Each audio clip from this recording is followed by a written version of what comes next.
se e kemi trajtuar me seriozitetin e duar apo me atë meritën të cilën do ta kishte kjo çështje. Pajtohesh me këtë konstatim timin? Pajtohem deri diku, po. Pajtohem deri diku, po, sepse çështja Çame është pjesë e rëndësishme e çështjes kombëtare. Çamëria është një krahinë shqiptare e cila fillon diku nga zona e Sarandës e Delvinës edhe shkon deri poshtë në gjirin e Artës. Ka qenë pjesë e asaj hapësire që ka qenë pashalloku i Janinës në kohën e Perendorisë Osmane. Dhe fatkeqësisht çështja Çame erdhi duke u zhbërë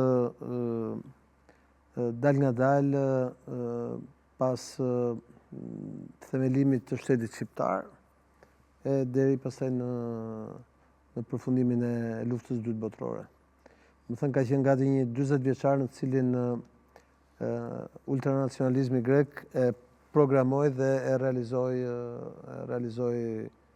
pastrimin etnik të shqiptarëve të Greqisë, përfshi këtu edhe jo Çamët, sepse kur themi shqiptarët e Greqisë duhet të kuptojmë që nuk janë vetëm shqiptarët Çam, po kanë qenë dhe Suliotët që janë pastruar, po pastaj ka qenë dhe krahina e Korçës, e Follorinës, e Konicës përtej Leskovikut,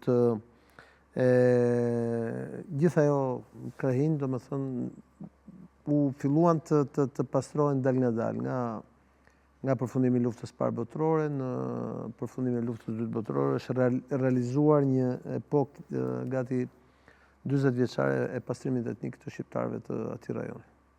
Pra, ka dhe vende të tjera, pra vendodhje të tjera të cilat ti përmende? Sigurisht, ta thash. Deri në zonën e Korçës, pra deri në Follorin. Kemi një hartë tjetër, e mirë. Jo, po edhe kjo hartë është shumë e qartë, shumë e shpjegueshme. Deri këtu, pra Follorina, deri këtu që vim përtej zonës Korçës. Gjithë ajo ka qenë pra zonë me shqiptarë që nuk është Çamëria, ndërkohë që Çamëria është këtu më tanë, që shkon thash nga Saranda deri në gjirin e Artës. Edhe është edhe pjesa pastaj e malësive të Janinës, pra Janina, malësitë e Janinës, të cilat kanë qenë gjitha pjesë të pashallokut të Janinës, pra të vilajetit Janinës. Edhe gjithë zona e vilajetit të Janinës që ka ngelur në Greqi është pastruar etnikisht, në shumicën e saj. Sipas të dhënave historike, nëse i kthehemi pak mbrapa, kur kanë filluar për herë të parë shpërngulja e shqiptarëve nga Koto Troj?